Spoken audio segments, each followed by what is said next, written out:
Hello and welcome to Star Trek Wars Picard Edition. I'm your co-host Jordan, and joining me today it's Joselyn, and we're coming at you live from the Star Trek Wars bridge.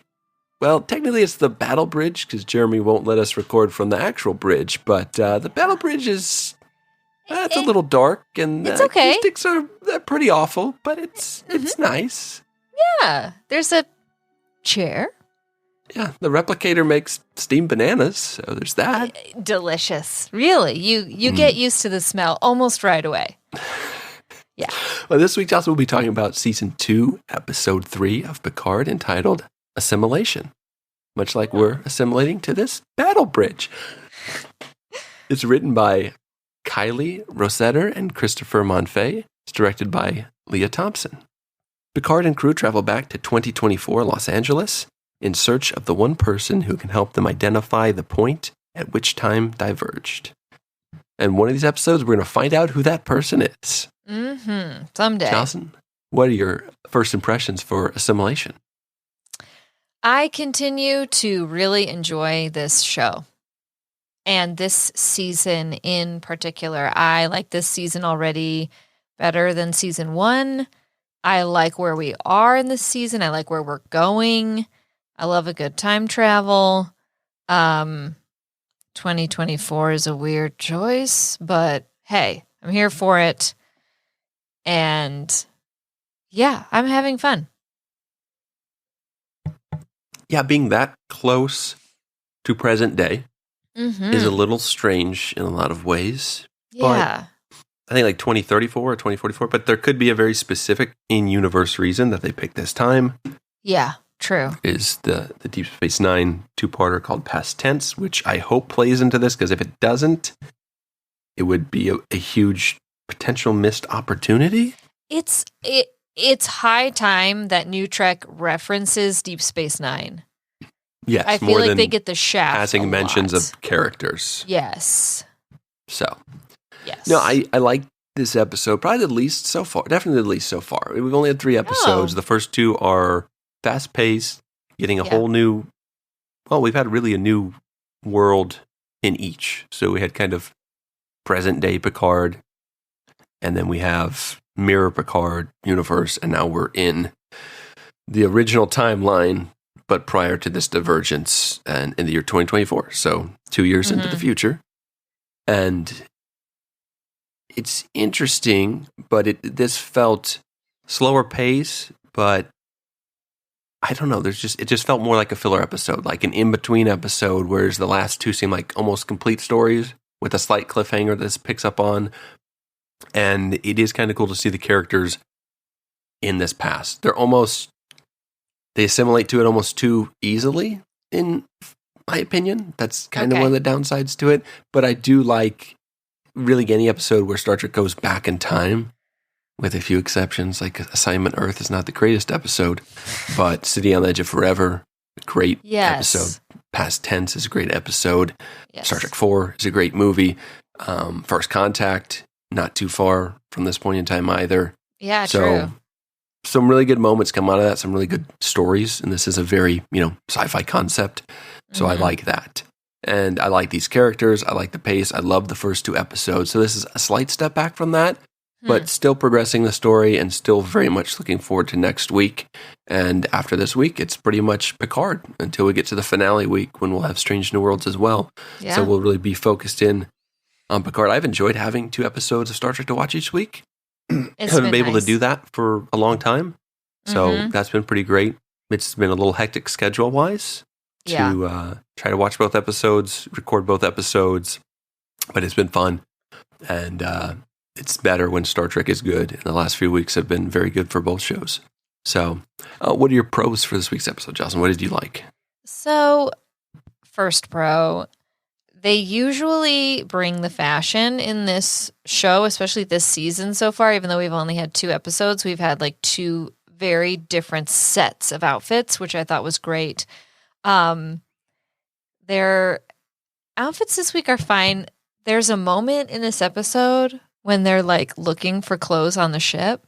And they're like, find clothes that would work in this time, anything that would work in this time period. And I know they've never been to 2024, and I know I've never been to 2024, but living in 2022, I can tell you, literally anything works in this time period. You can wear anything. I saw like a billboard for a coat that just looked like a full-on plastic bag, 5 sizes too big, swallowing a person whole, and this was a fashion coat. So it's part of the derelict collection. Yeah. Literally, you can wear anything in this time period and you will not stick out. So I thought that was kind of funny. I once wore an extra large trash bag in Chicago. Did you? I was at a Cubs game and it was raining unexpectedly, and there were also birds above head under the covering that might drop feces on me. So I thought it a safe idea at the time. Right. So. I mean, that's why you buy a coat. They didn't put me on a billboard, though. They didn't put you on a billboard? That's so weird. I was ahead of my time. You were years ahead. I don't know. Maybe fashion takes quite the turn in the next 2 years. Who knows? But I just thought that was kind of funny. They were like, anything that works in this time period, it's like everything works. They could have just worn their uniforms and fit right in. Like the one time that it would be cool to actually wear uniforms, probably L.A. Actually, there's a line, another LA, really anything good. Goes. Another really good episode that I'm forgetting the name of. Gosh dang it.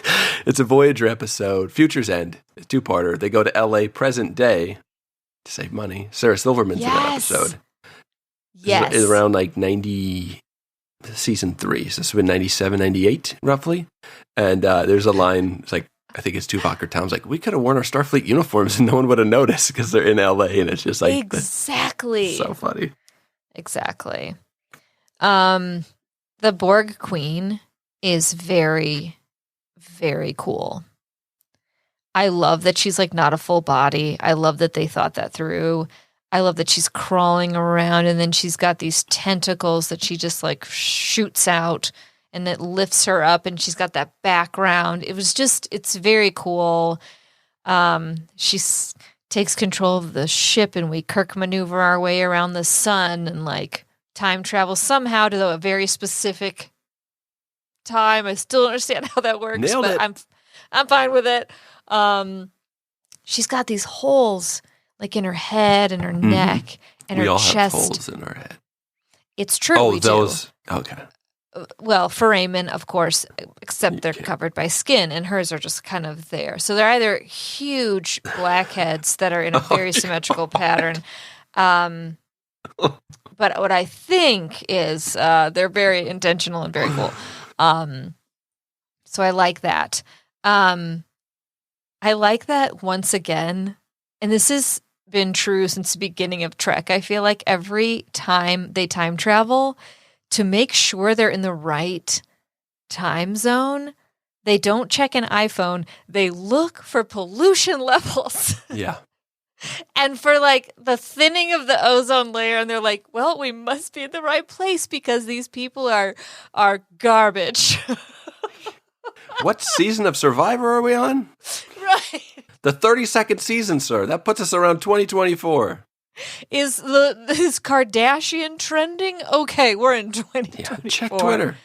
Yeah, exactly. It's just so funny. It's like such a read. It's such a like a criticism. I don't know. It's so great, and it encapsulates so much of like what Trek is. They try to tackle a lot of things in this episode, or at least comment on a lot of things. Yeah, they sure do. Girardi has a strong episode. Mm-hmm. Strong episode.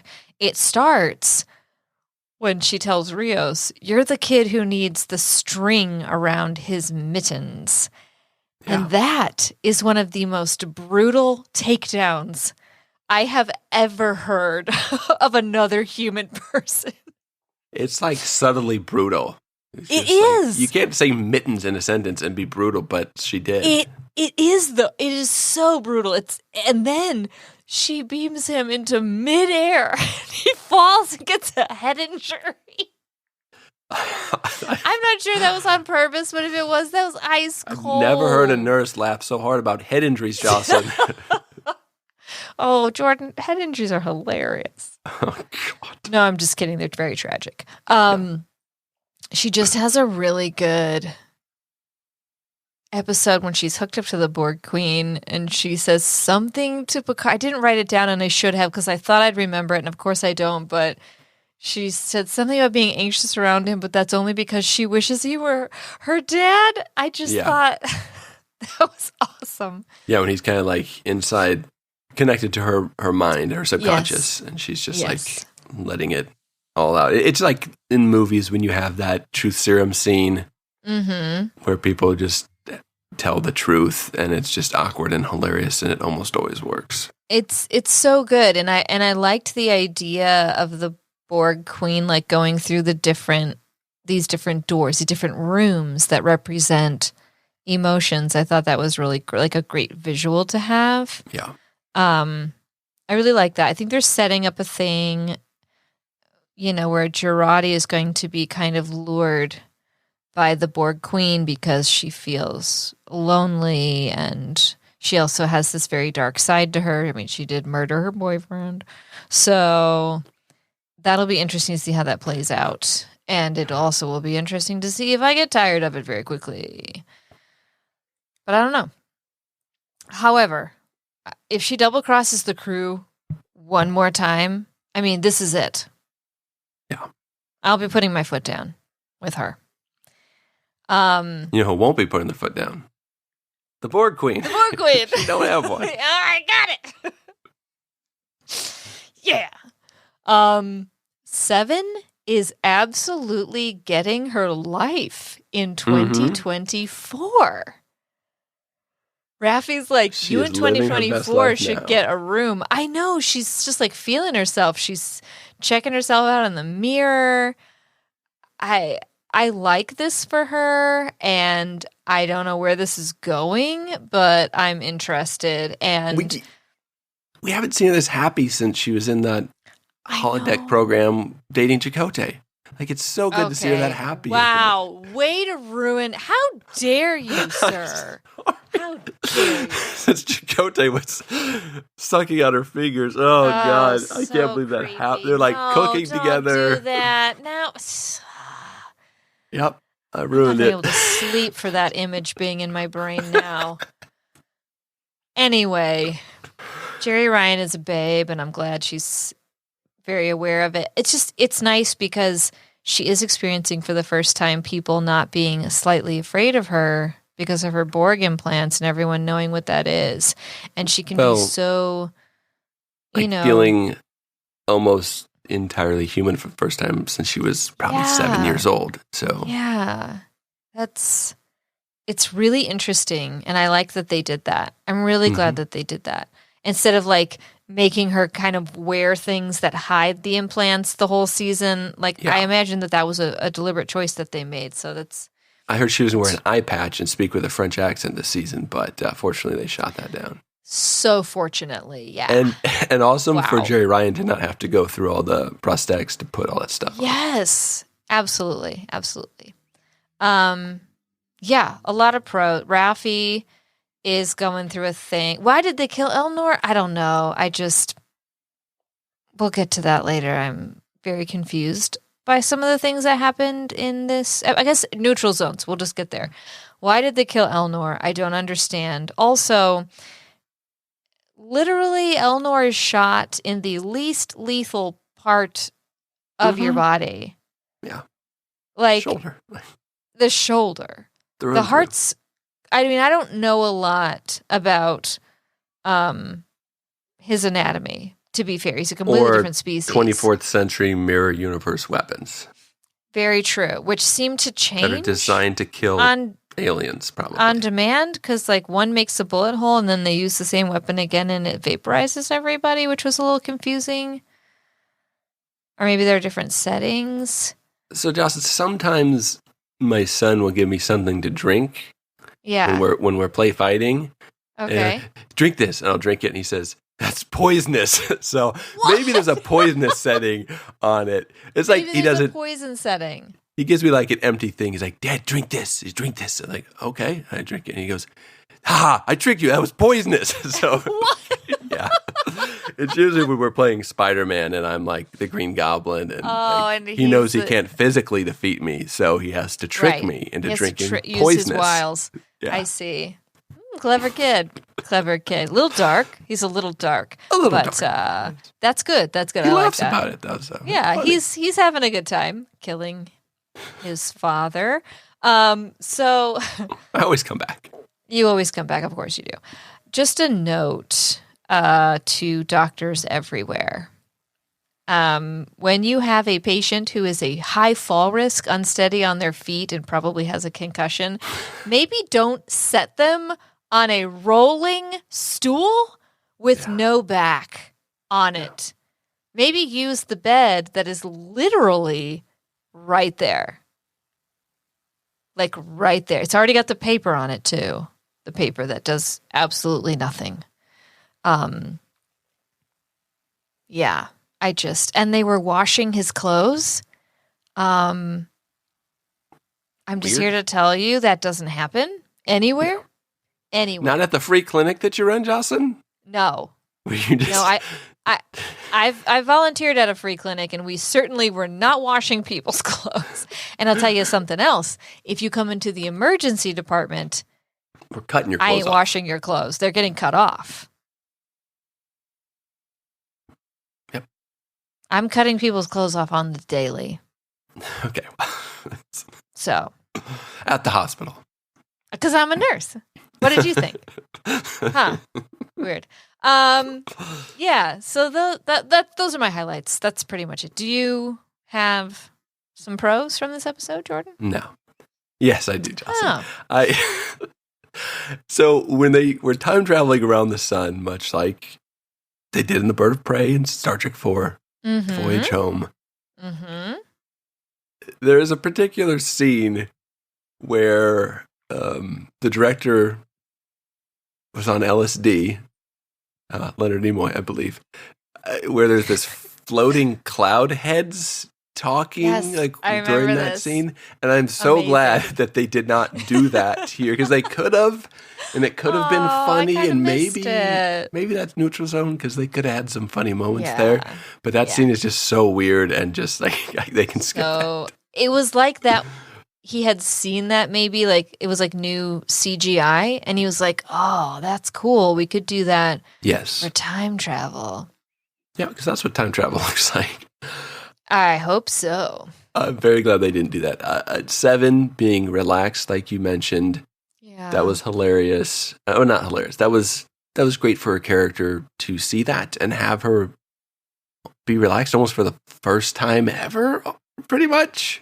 Other than when the doctor was inhabiting her body and eating too much cheesecake, which is a hilarious episode. That was pretty good, yeah. That brings up some weird ethical conundrums. But definitely. I thought that her character, just where they're going with her this season. Like last episode, she was the president, and now she's in 2024 having the time of her life. Yeah. And the scene where they talk to the security guard and trick him into going to the top to take a picture was so funny and so believable. Totally. I like the character development for Rios this episode. Like, it's kind of a odd side story, but not too far off from City on the Edge of Forever. Someone has to fall in love in this new time zone, like this new time period. And of course... You keep saying time zone, which is a form of time travel, I suppose, Jocelyn. But I'm just saying... You're in a different time zone than me, but we live in the same... I have traveled... Yeah. I'm ahead of you. You're ahead. I'm sorry. You moved, so you traveled back in time when you moved to Mountain Time. So I've moved back in time. We're in different time periods. You and Jeremy are in the same time zone. Although, arguably, Jordan, you being in Texas, I would say you're several decades behind the rest of us. Okay. Oh, yikes. Anyway. I don't have a ton of pros written down, but like Rios' development, it's similar in a way to City on the Edge of Forever, where Edith Keeler is kind of working at the homeless shelter and Kirk comes in and she's kind of... And that's how you know you're supposed to like her, because she's doing good work. She's taking care of the downtrodden. Yeah, exactly. And doing it for free while being a single mother in LA. Like, how does she also, afford breaking anything? the law, she's sheltering undocumented people, so, you know... she's obviously the villain of this season, right? I think so. I think that's where they're going. I mean, that's what this is going to be about, is Rios falling in love with this woman. Psychopath. Yeah, absolutely. Breaking the law. I don't have a ton of pros for this episode. Like, I didn't dislike this episode, but I think we'll probably just spend a little time talking about each character. I liked that kind of everyone has their place, except for, well, Elnor's place is 6 feet deep, apparently, because they're just like, he's gone, which is really unfortunate. And I'll talk about that, like, in my cons. But I thought that Girardi's character has quite a bit to do. Like, she's the one that gets left behind on the ship because someone has to be on the ship. And really, Picard has the least to do of anybody in this episode. Well, and he probably should have been the one interacting with the Borg Queen. But I think that Patrick Stewart is unfortunately a little past giving that performance that, like, Alison Pill gives in this episode. I think is really strong and going from one extreme emotion to the other. Yeah. I mean, Picard gave a performance kind of like that in the episode Sarek, where he goes like super emotional and then happy, he's laughing, then he's crying. I just don't know that Patrick Stewart can quite convey that as well as he once would have. So I'm glad that they gave that scene to Girardi because she needed it more than Picard does at this point, if we're being honest. Yes. Yeah. And that was some really strong work from her. I have a few quibbles about that scene in particular later, just the technology of it. I felt Rios getting a lot to do and kind of humanizing his character went a long way versus what we've seen from him recently. Yeah. And setting him up for, more of that and really putting him in a precarious situation where he does a dumb thing and it probably should have worked, where he's like, we got someone bleeding out back here, and they just... Yeah, it was a good idea. No, they don't buy it, but... I think he's going to go on this character journey. I think he's going to change because they've already like made a point to set him up as like this cavalier, irresponsible kind of, Cigar adrenaline smoking, junkie in a way. Yeah. Yeah. Whiskey drinking. And now he's met this woman who is Dodge a very Ram serious driving. person, has a serious job, has a son. Like, this is responsibility. And so I think he's about to go on a journey. I think so too. Become a better person. Rafi's character is my least favorite in this episode, I think. I like that she's kind of taking action. I just feel like her anger is a little misplaced, and her like yelling at Picard about things beyond his control is not completely out of the realm of possibility, because someone she loves just died. So I give her a bit of a pass on that. And then Picard, again, not a ton in this episode that I remember from him. He has some interaction. I mean, he allows Girardi's character to have some really good moments, and he's kind of sitting her there in that moment, and he's kind of our connection to the Borg, so that works well. And then I think that's pretty much everybody. So everyone's involved, though. Like in this show, we get pretty equal share of time for most of the characters. I think it's more Rios in this episode than anybody else, but everyone gets scenes and is trying to do something. There's not a ton that happens in this episode. It's a lot of setup for next week, but I like where they're going. Neutral Zone-wise, the escape scene to start this episode was fairly stock. Like, security guards going to be security guards and get too close to someone with a weapon and get it taken away and get themselves shot. Like, constantly. It just happens. Always. I guess Seven's husband, John Briones, who I guess is the father of Soji's character, because they had the same last name, Briones, and someone said that is her dad, which like the actress? The actors? Yeah. So Soji's character, what is her name? That's her father? That's what I was told. How does she look like that? And he looks like that. I don't know. Yeah, John Briones. Because she's a babe, and I don't know that he is necessarily a babe. What are you trying to say, Jocelyn? Sorry, John. But anyways, that was Issa Briones. That's right. Yeah, that's his child. Issa Briones. Wow. Okay. Yeah. I should have verified that before I said it, but I was pretty sure that it was from a reliable source. You should probably validate anything we say. Mm-hmm. Other than that, fairly careless transporting. Like having Rios beamed 15 feet off the ground and striking his head on a balcony, or a staircase. Like, I don't understand that. And they didn't even mention hey, something's wrong with the transporter because we just time traveled. It's just everyone got beamed in the middle of something. Weirdness. Who's doing the transporting? Where's O'Brien when you need him? Exactly. And then again, Deep Space Nine gets no respect. This is kind of he's the most important man in Star Trek. They built a statue of him. Plugging the Queen, or plugging the Queen in Girardi's neck, which is like a little USB cable. Like a magnet, like old-timey Mac. Yes. Yeah, exactly. I love the performance, but not the concept, because they kind of restructure the way that Assimilation and the Borg work. It's to communicate to the hive mind, you have to be part of the collective. So had they partially assimilated her, actually stick a tubule of nanites into her neck, and then kind of pull it out before, because they did that in Voyager, where they technically, I think it's Tuvok, Torres, and Janeway get assimilated, but they're not all the way assimilated. They look like Borg, but I guess there's a period of time, the 5-second rule. It's oh, well, if you haven't been a Borg for more than 5 hours, we can bring you back. And then B'Elanna's hair is just magically back, and Janeway is I need this technology. I love that. But that was a little weird to me. I mean, the scene worked well, but I felt they could have done it just slightly different. And then you kind of have the stakes of, instead of just Picard looking at a pad that says 92% complete and pulling the plug, you could see her physically changing. Yeah. That would have been way more impactful to me. So that's just an neutral zone, because I felt that scene could have been played and described, or it could have been explained a little bit better to make sense. But that's most of the pros and neutral zones for me, Jocelyn. Overall, pretty solid.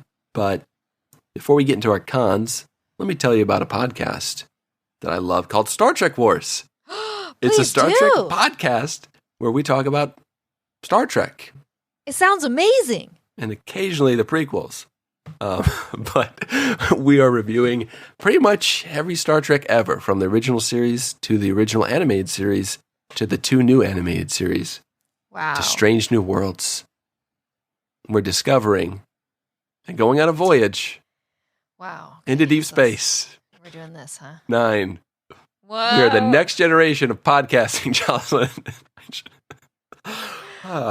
Yeah, if that doesn't make you want to listen, I don't know what will. I don't know what would. But there's other podcasters other than me. There's Jeremy and Chelsea. They're about to review the top-rated episode of Deep Space Nine, Voyager, Enterprise, Next Generation, and the original series. Seriously? On the Patreon special. Only a couple dollars a month to get you access to a lot of content. Over 300 episodes, Jocelyn. You could listen for a month straight. I didn't do the math, but it sounds right. It sounds and still have new content. Wow. And who doesn't want that? So check us out where you're already listening. It's so weird when they do commercials for something you're already listening to. I have XM radio in my car for some reason, and they're like, you're listening to XM radio. You should get XM radio. It's I know I have XM radio. That's how I'm hearing this commercial about XM radio. And then they're like, we don't have commercials here on XM radio. You should get XM radio. It's wait, what? Isn't this a commercial? Anyways, additionally, you can go to facebook.com. Okay. Except for you, Jocelyn. Facebook, is that an app? That's an app or a website. You can do it either way. Type in Star Trek Wars Council, and the Facebook page will come up. You can join. It's free, I think. It's free to join. Yeah, it's 100% free. And then you can rate, comment, and potentially have your comments read on air. So, if you like Star Trek, and you like talking about Star Trek like us, I do. Come and join. Jocelyn, come. It's time for our cons. It's time for our cons. What did you not like this week?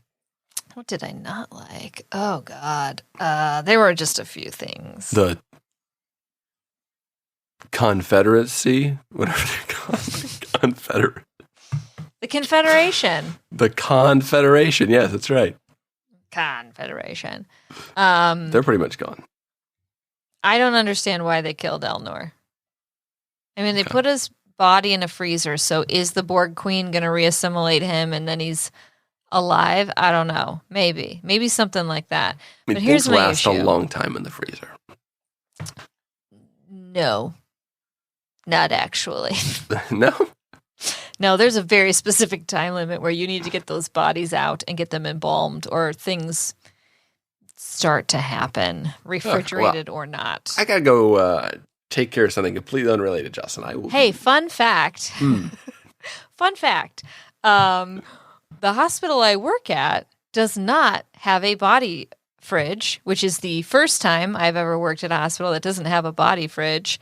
What? And yeah, they don't. They put the bodies in this area that are also like large shower rooms. But because of COVID times, we were using that area to test and sequester people with COVID symptoms. And so everyone who died in our emergency room would go into the conference room. Oh my gosh. Yeah. Yeah. So what time zone do you live in? I don't want to go anywhere near that one. Holy cow. Anyway, Elnor, his body gets the benefit of a fridge, so I'm wondering if we're going to do something about that. But my real issue is Raffi is standing over him and watches him die. This would be a great time for some CPR. Because as you know, you only perform CPR on people who are dead. It's true. And sometimes this works. And only if they have water to spit in your face right after. Exactly. And they have to, yeah, it has to be like a near drowning. Or anything really. They're just going to vomit afterwards. And like the statistics on CPR in a witnessed death is like very good. So I just don't understand why she didn't even try. I don't want to say this because you're a nurse, Jocelyn. I don't. Mm-hmm. I mean, you know a lot more than I do, but I don't know if CPR fixes a bullet wound or a poisonous laser beam. But it's worth a shot.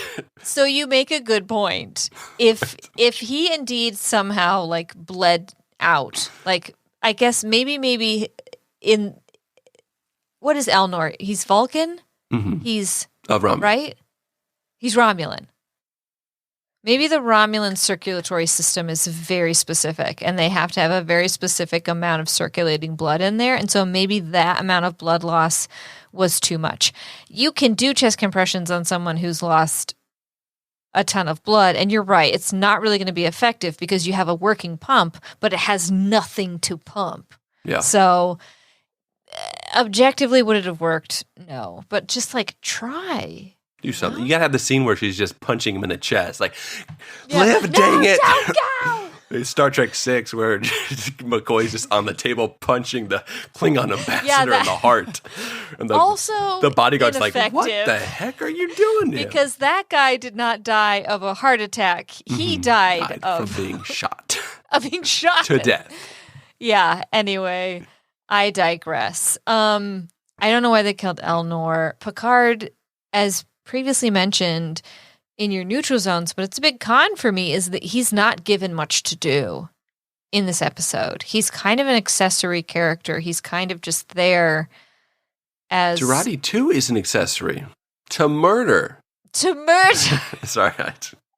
Not just an accessory. She's the full outfit. That's true. Yeah, it just felt a little bit like...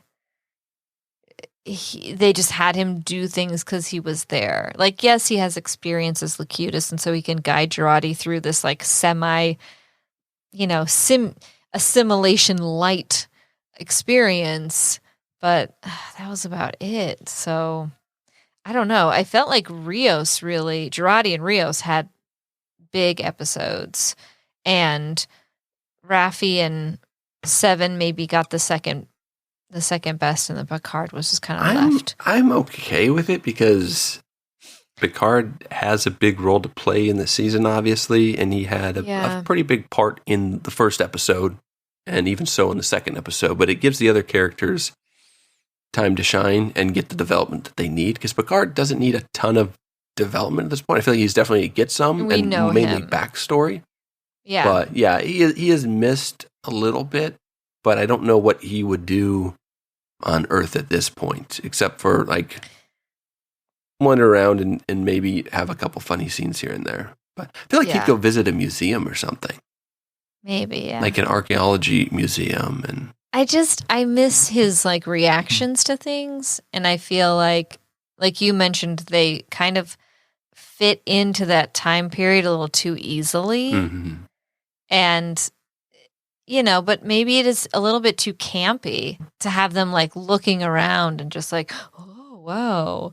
And, trying to talk into the computer displaced out of their time, yeah, almost 500 years, and bring them back. You're going to be a little bit out of your element, regardless of how much you've studied. But the colloquialisms, the traditions, everything is just going to be I just was looking for that scene, from Star Trek 4 where Scotty talks to the computer and he's like, computer. And they hand his mouse. And they hand him the mouse, and he goes, oh, like, of course. And then he talks into it. Computer. That's like one of the funniest moments in all of cinema.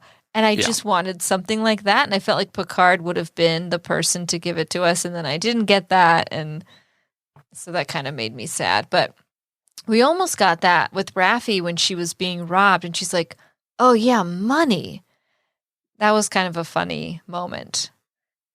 And then she kicks his ass and takes his money. And takes his money and then takes apart a firearm that she's probably never even seen before. Yeah. Very with easily. Amazing It's dexterity. loaded with a bullet in the chamber. And she knows enough to like release that. Yeah, so that's interesting. And she probably should have released it first and then. Yeah. But yeah. And then Rios is in the actually, I've forgotten one of my pros, the scene where she reduces his finger. Oh, yes. I guess his finger was broken. And tell me has him a story about your favorite and then moment. she's just like, she's like, yeah, I don't actually care. I just needed to distract you. Yeah, that's so good because like it's a distraction for us from what she's about to do too. Because like getting invested in his story, and it's a good story. Yeah. It's like pouring his heart out, and then she's like, okay, so it's so good. It serves a dual purpose, which is pretty awesome. But is that a technique that you're going to bring into your?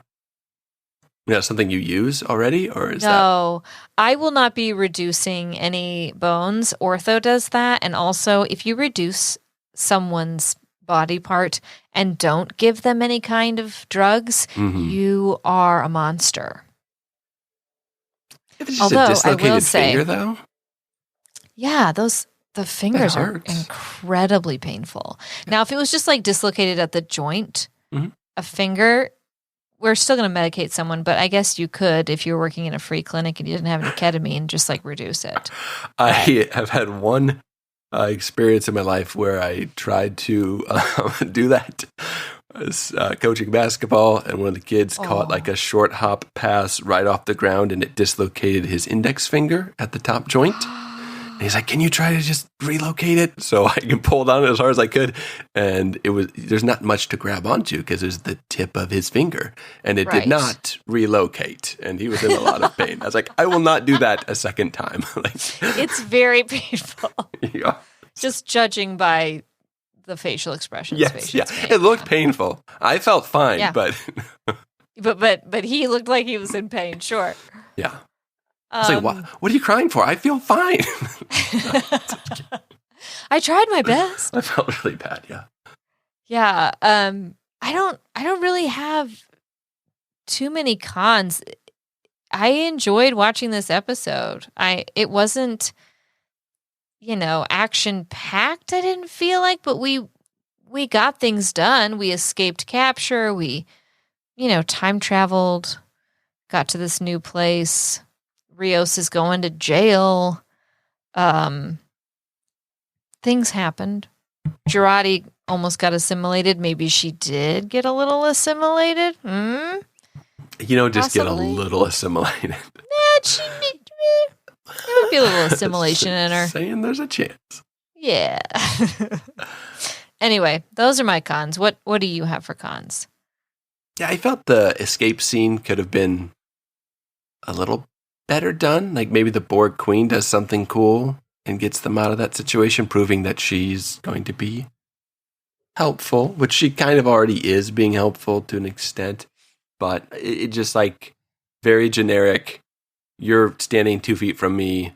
1, 2, 3, take their weapons, shoot them. Elnor dies out of it, which is, yes, that's interesting. But that's even worse because like I didn't want Elnor to die because you talked about Picard having a funny moment or just being fish out of water. But Elnor would have been perfect character to bring some levity to the story because a Romulan out of time on Earth who always speaks his mind with absolute candor, like that would could have be been hilarious. Perfect.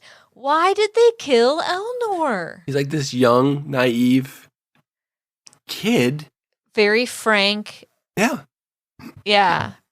His name is Elnor, Joselyn. But yeah, that could have been so good. And he's just like starting to realize his potential and being more than just like this sword wielding space elf. And they're like, he did. I guess they're doing it to give Rafi some development and give her some stakes. But New Star Trek just does this a lot where they kill off a character. And I hate to say this, but he better be dead. Otherwise, they've just ripped multiple episodes, some of probably his best work that would have come from these episodes. Because if they just bring him back, which I would not be shocked if they do, and I almost hope that they do in some ways, but it just makes it all the less impactful. When you're dealing with time travel, though, and Q, things can get reset. Possible. So I don't trust anything that happens will stay. Yeah. So this person they're chasing could very well be Elnor. Maybe not Elnor the character, but could be Elnor the actor. Interesting. I don't know. They're going to find a use for him, though. Yeah, I think it's got to be probably Guinan. But, or maybe it's Tasha Yar's great, you know. Grandmother. We'll see. No, it's got to be, grandfather played by. It's got to be Guinan. It's got to be young Guinan. Pretty much. No, it could be old Guinan. Or it could be because she Guinan. can, like Jeremy said, like she can change her, like she said, she can change her appearance. Yeah. Oh, true. Rafi taking things out on Picard and then blaming him for being too friendly with Q. Like that was interesting. I understand you're angry, but you're not making sense, Rafi. Like Picard, you're not bossing God around enough. Like what do you want him to do? She could be mad at him for not being Cisco and slapping Q, I guess, but I don't think she knows about that. So I can't even buy into that. It's not really Picard's fault. So I just don't like when she when she is super mean to an old man that I love. And when she calls him JL, I don't like any of their interactions together. But Elnor being volatile friendship. Yeah. Just Elnor being killed off is unfortunate for Rafi as well because they were starting to gel a little bit. Yeah. I don't know. Elnor's blood kind of looks like gel, so it works. That's most of the cons that I had. I think there was something else that I forgot, but for the most part, just a little slower moving episode. The first 2 episodes were so strong that I think we're kind of settling in, and the first time we're going to be in the same place for multiple episodes, it looks like. So they've set things up well, but it is just kind of a setup for next week. So we'll see where that goes. Yeah. Any questions or concerns, Joselyn, for this week's episode? No. It seemed like we were setting a lot of things up. It was like they were doing a lot of groundwork in this episode, which I think is why maybe at times it didn't feel like it was flowing as quickly or as action-packed as the first 2. So I'm just interested. The first 2 episodes was so fast that this is just kind of a shock to the system to have such a slower like pace. a normal pace. It's like someone took my legs out from underneath me. Yeah, exactly. Like Which I like. I like this pace for most Star Trek episodes. So I liked that. I'm just interested to see where we're going, and I would like the next episode to really like move things forward. If this was Star Trek Discovery, we would. Why are you smiling at me like Jack Nicholson? If this was Star Trek Discovery, I feel like they would tease the Watcher every episode, and then like the 10th This episode, is what I'm worried about. They'd get to the Watcher's door and knock on it. Yeah. And the 11th episode, they wouldn't say anything about the Watcher. And then the 12th episode, we'd meet the Watcher in the last 30 seconds. And then the last episode would be called The Watcher, and it would be all about the Watcher. And we would be meeting them. I want to meet the Watcher in episode 4. I do not want to like draw this out. Yeah. So that's my concern, that they'll draw it out. What if there's multiple Watchers and they're like, they've got a name from like the Watchmen? I swear to God, if Regina King shows up, I will be so happy. Okay. Have you watched The Watchmen? The TV show on HBO? Yes. No, but I said it that way to get you excited, to thinking that I had. But I heard it's really good, and I think it's just... It's so good. One season, right? And they're we wrote it to be one season, and it's one season, that's all you're getting. And I respect the heck out of that. So I do want to watch it. Yeah, me too. It's so good. You got to watch it. Excellent. I'm a lot behind on a lot of shows. So, but Yellowstone season 4 coming. Not gonna do it to Peacock on the 29th. I got an email the other day. I'm very excited. Oh, I'm a rich rancher and people want my land. Oh, but I like my land. Oh no. Your Kevin Costner is brilliant, Jocelyn. Thank you. I sound just like him. It's such a good show. It's an enjoyable show to watch. I will say that. Okay. I don't know if it's a great show. It might be. I think it is. Anyway, Jocelyn, we have some fans out there that want to comment on this episode. We do. And they did. Yeah, they're here. And I think we should read those comments now. And they're commenting. That's right. I have a email, actually, I want to read first from one of our fans. Oh, yes. You got that email from Jeremy. They sent it to our email address, which I will give here in a minute. This comes from Shannon. They say, Jordan Jocelyn, I don't know where you live, but I live in LA County. The auditorium that they used to film Picard, both the Starfleet Academy graduation and the execution scenes, is the Disney Concert Hall. I mean, what says execution like the Disney Concert Disney? Hall? Oh, yeah.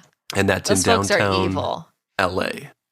I've been there for musical performances, and it looks just like it did in the Picard series. I sat on the side during the performance that surrounds the stage.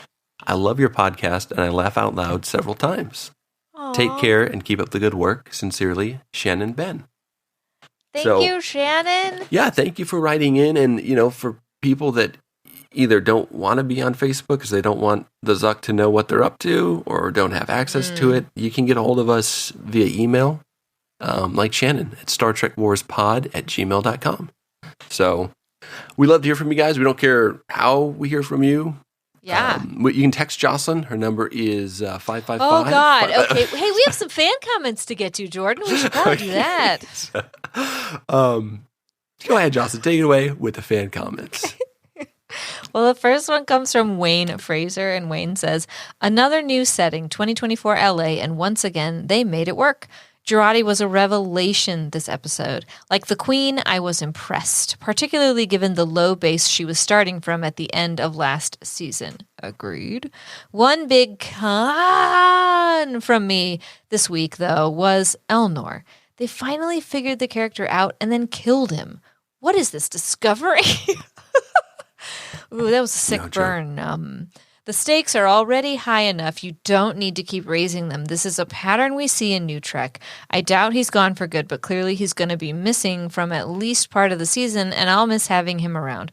Overall, I'm very happy with the direction this show is heading. I agree.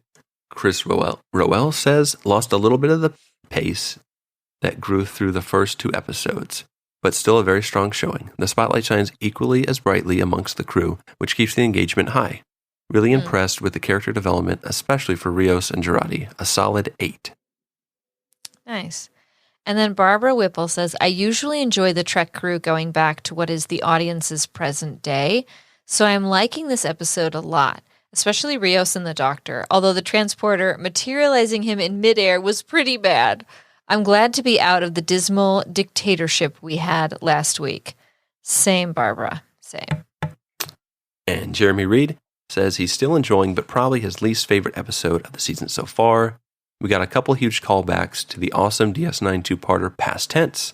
Sanctuary districts were featured along with Rios being asked for his UHC card. Can we just I didn't even catch that. Yeah, that's kind of a very subtle DS9 callback. So, can we just get a Trials and Tribulations-like adventure where Picard and crew had to sneak around to ensure Sisko's mission as Gabriel Bell is successful? I know, long shot. I'd settled for whoever the Watcher is mentioning to Picard that he's not here to put an end to the Sanctuary Districts because someone else is already there to take care of that issue.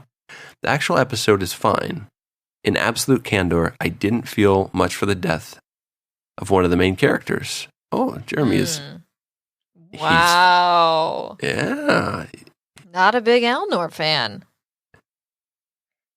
Who just ended up being a waste of potential. I, however, thoroughly enjoyed Girardi as the Borg and the Borg Queen, Rios and Teresa, and Seven getting to interact with strangers for the first time without the stigma of being an ex-Borg. Seven, no more. Oh. Okay. Yeah. I'll take it. I did hear that the actor that plays Elnor signed on to a new show, so that could be part of the issue. It's called Elnor's World. God damn it. Elnor's World. Why do I fall for it every time? I don't know. Because I'm pretty convincing. Every time. Oh, man. That is all the fan comments. We thank you all for commenting on the Facebook page and emailing. We enjoy hearing from you guys. And now with Picard in the driver's seat the rest of the way, I hope it can keep up the pace because having 2 episodes has been fun. It's going to be weird just having an hour of Star Trek to talk about each week. So, yeah. But we have the Captain Pike show coming soon. I'm excited for that. Jocelyn, it is, are we going to the basement? We're going to the basement. It's going to be a short trip, but we are going there. And unfortunately, in this universe, we do not have a universal transporter. So we're going to have to take the turbo lift. Oh, jeez. All right. Buckle up. They put seatbelts in this thing because it's old. So.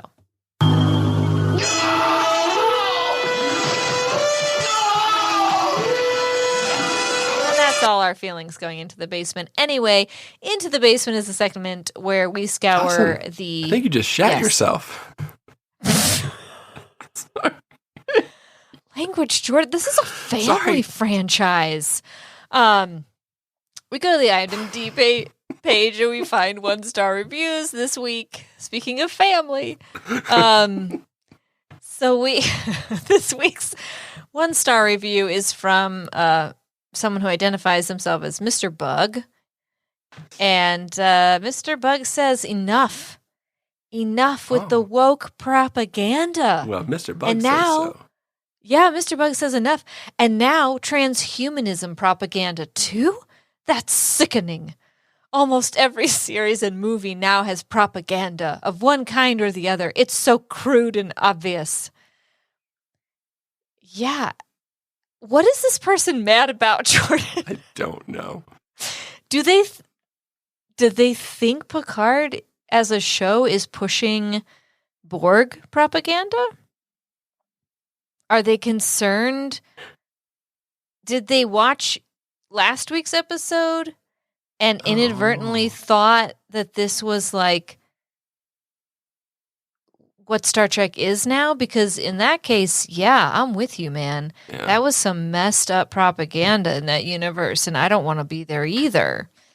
But he seems to be particularly concerned with transhumanism, which, to be honest, I had to Google. And it is kind of what it sounds like. It's like the incorporation of machine parts into humans so that we can live... So that in a perfect world. in a perfect world where age is not a leading cause of death, essentially, which is kind of what the Borg are doing. So Borg humanism. It's a Swedish ideal, I believe. Yeah, I believe so. Exactly. It's very streamlined. It's very clean lines, not a lot of bright colors. So I think he's really concerned. I think he's concerned about this Borg propaganda. And so, I'm not concerned about it. Well, being a Borg is very euphoric, apparently, and all you gotta do is just one plug really in the neck, and they're making it seem so great. Yeah, the collective doesn't sound too bad. It's kind of like the Matrix. I mean, can I get in on this? Can anybody? Oh no, Jordan, we're doing it. We're falling for the propaganda. I know. We've got to stop this. Enough. We gotta stop watching the show. I can't watch shows that have things to say, Jocelyn. I think we should get out of the basement before. That's a good idea. I think there's a vapor down here. It's affecting our judgment. Yeah, I agree. So let's get out of here. There's poisonous down here. Yeah, I think so. Ha ha! Have you? That was poison! You fell for a classic blunder. Never start a land war in Asia. The second, slightly less well known as this. Sorry. Wow. We digress. Sorry. Have you ever seen the Lego movie, speaking of digressing? Oh, yeah. Okay, so I just watched it with my kids for the first time.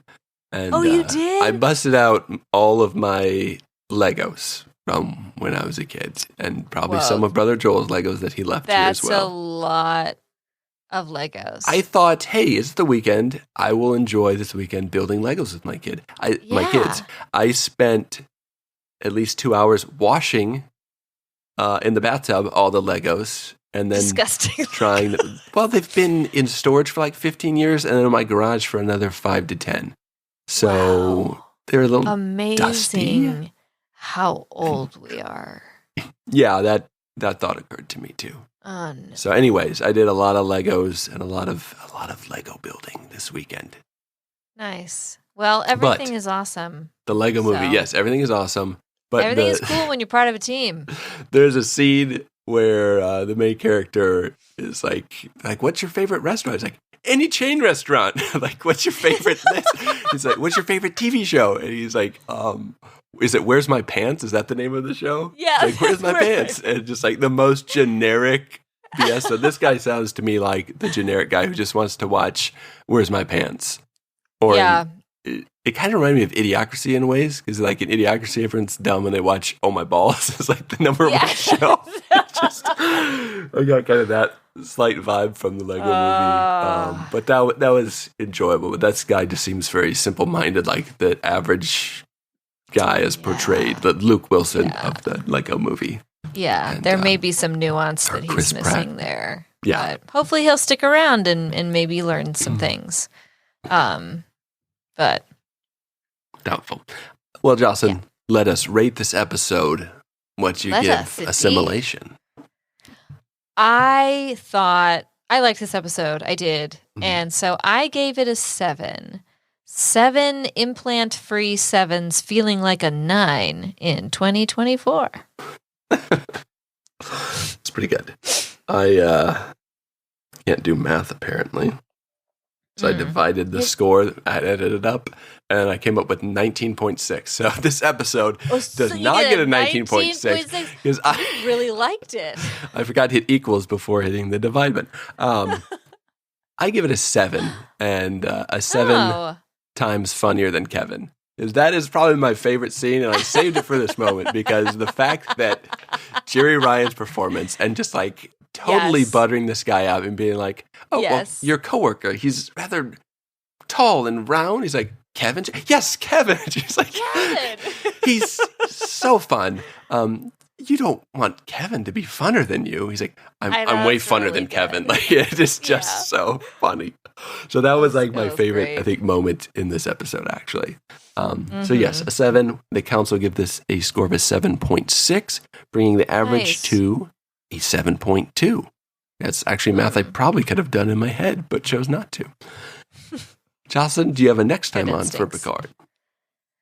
Oh, God. I did not write a next time on. I'm just realizing. But I think my prediction for this show is that Seven just breaks with the rest of the crew and decides to live her life out in 2024. And I wouldn't mind if we got a spin-off series that was just that, essentially. Yeah. But you'd have to like jump forward like 3 years where she's adapted slightly and call it 2027. Yes!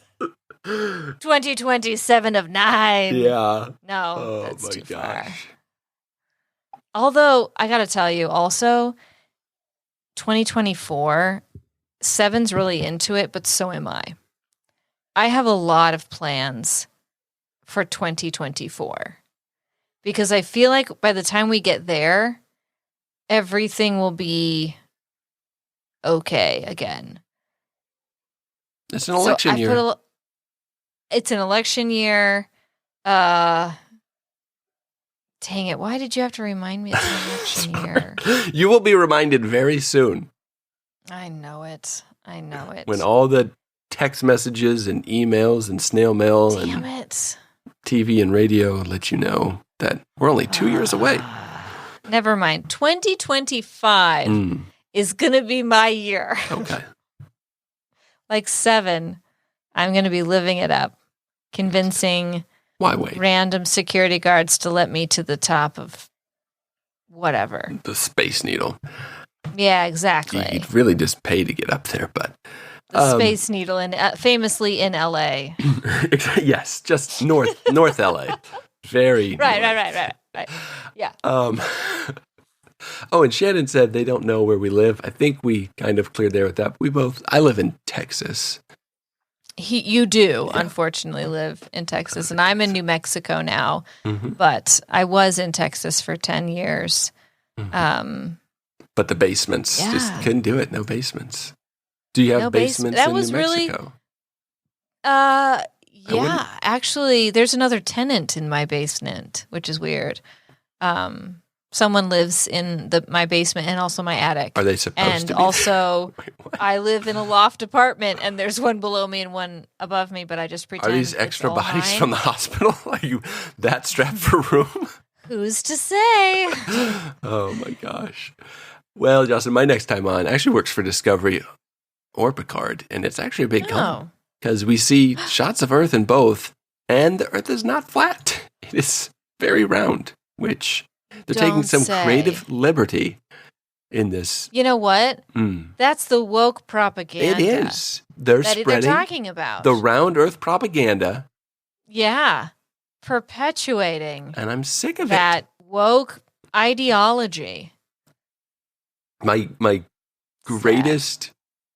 Not my greatest, but the greatest argument against flat Earth is that cats would constantly be knocking things off of the Earth if it was flat. I love that. Actually, this is kind of dark, but there's this takes place in the dystopian future that we saw last week. The number one show is actually on Nickelodeon, which exists in that universe. And when you answer questions wrong, they dump green slime on you, which is really just how fun. Romulan blood, because they hate Romulan. Okay. Real dark. Yeah. Real dark. Well, like Romulan blood.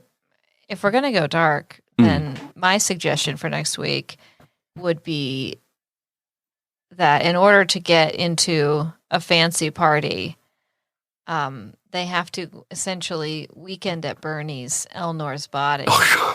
Because he looks so much like a famous pop star. He's a K-pop star.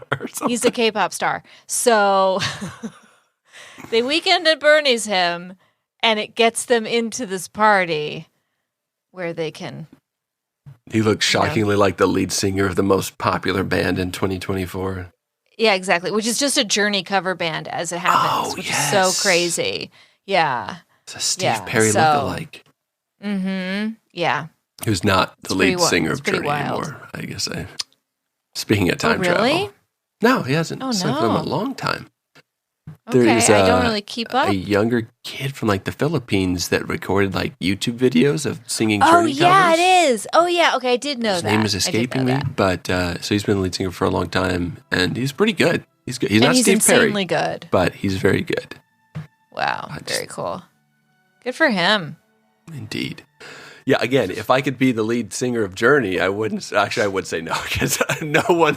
I'd do one concert, and that would be it. People were like, that's not Journey. I'd take them on a journey, Jocelyn, but it wouldn't be a fun one. It would be a journey. Oh, man. Well, join us next week as we journey through the 4th episode of Star Trek Picard. Until then, computer and program.